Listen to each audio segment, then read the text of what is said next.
Welcome back to Coins Heritage, where every coin has a story, and every story brings the past back to life. Whether you're a casual collector or a dedicated numismatist, you're in the right place. Today, we're going to explore a small but fascinating piece of American history, the 1946 Lincoln Wheat Penny. It's more than just a copper coin. It carries the memory of a post-war America, subtle design changes, and a story that millions of collectors today are still excited to uncover. Let's begin with the era. The year was 1946. World War II had just ended in 1945, and America was shifting rapidly from wartime production back to peace and prosperity. Soldiers were returning home, factories were being converted back to civilian use, and the baby boom was just beginning. Amid all this, the U.S. Mint continued to produce coins for everyday commerce. The penny, though often overlooked in terms of value, was one of the most circulated coins of its time. And the 1946 1-cent coin was part of that economic rebirth. The design of the 1946 penny is part of the famous Lincoln Wheat Cent series, which ran from 1909 to 1958. On the obverse, or front, is the familiar bust of President Abraham Lincoln, designed by Victor David Brenner. Lincoln faces to the right, with the word Liberty to his left and the date 1946 to the right. If the coin was minted in Denver, it will have a small D mint mark under the date. If it was made in San Francisco, it will show an S.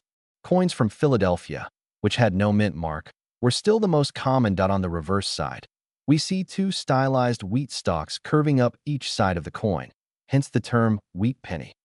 Between them is the bold text 1 cent and United States of America, with the Latin motto E pluribus unum arched above.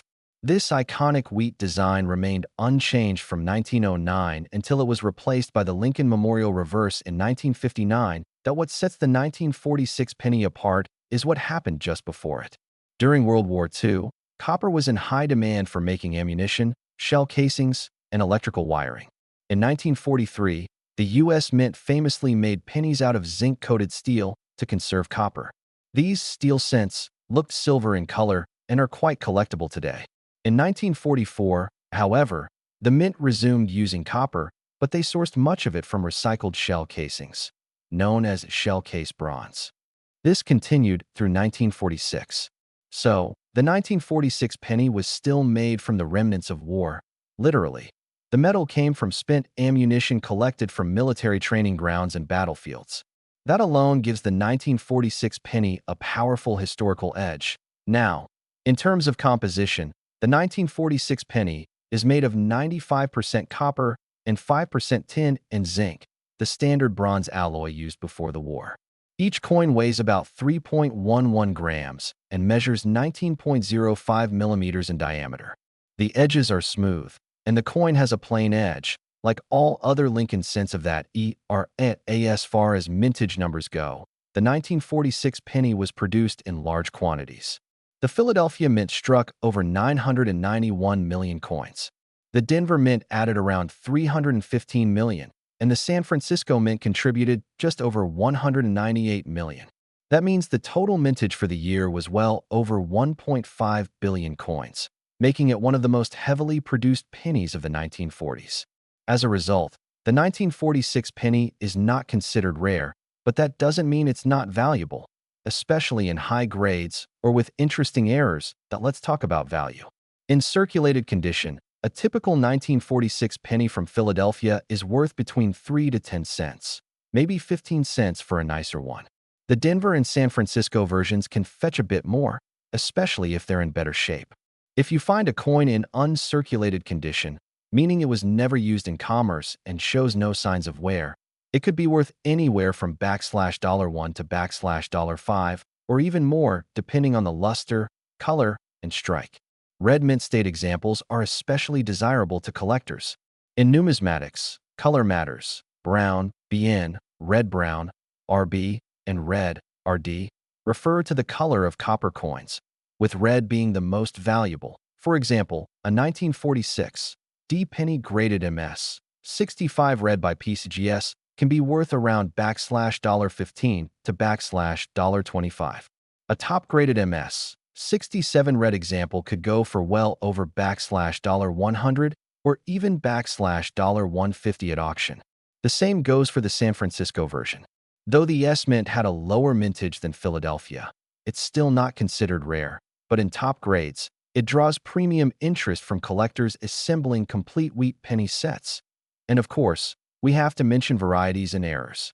There are some interesting error coins from 1946 that increase value significantly. These include double die obverse, DDO, repunched mint marks, RPM, off-center strikes, and clipped planchets.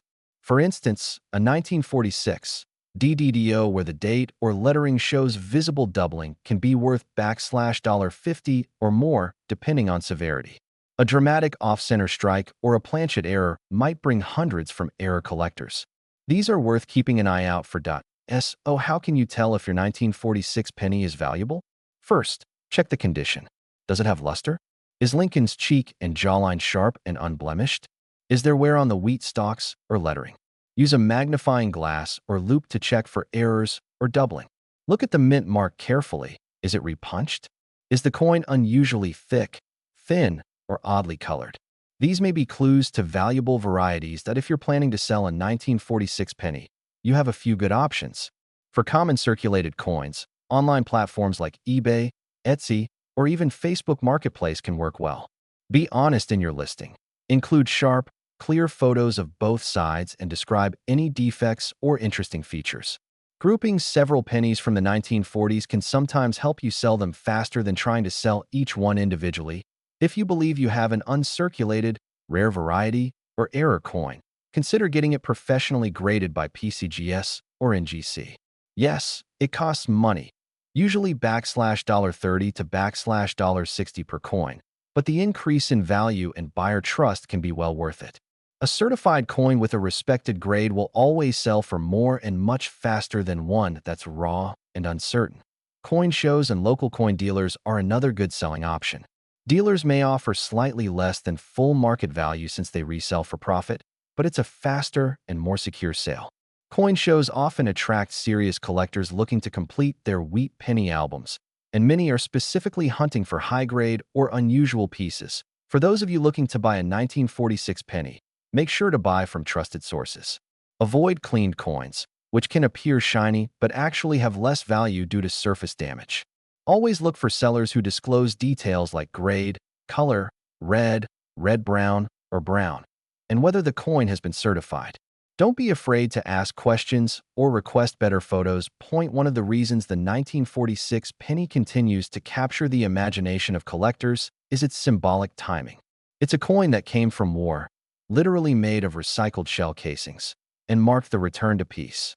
It connects us to a time when America was rebuilding, when families were reunited, and when coins in your pocket might have had a story far deeper than just their face value. Every time you hold a 1946 penny, you're holding a piece of that hope and transition. It's also a great entry point for new collectors. Affordable, easy to find, and rich in history, the 1946 Lincoln Wheat Penny is the kind of coin that can spark a lifelong passion for numismatics. Whether you inherited a jar of old pennies or just found one in a coin roll, it deserves a second look. Thanks for joining us on Coins Heritage. If you found this video helpful or fascinating, make sure to like, comment, and subscribe. Drop a comment below if you've got a 1946 penny or want help identifying an error. We'd love to hear from you. And don't forget to hit that notification bell so you never miss a new coin story. Until next time, remember, every coin tells a story, and every story is worth preserving. Happy collecting!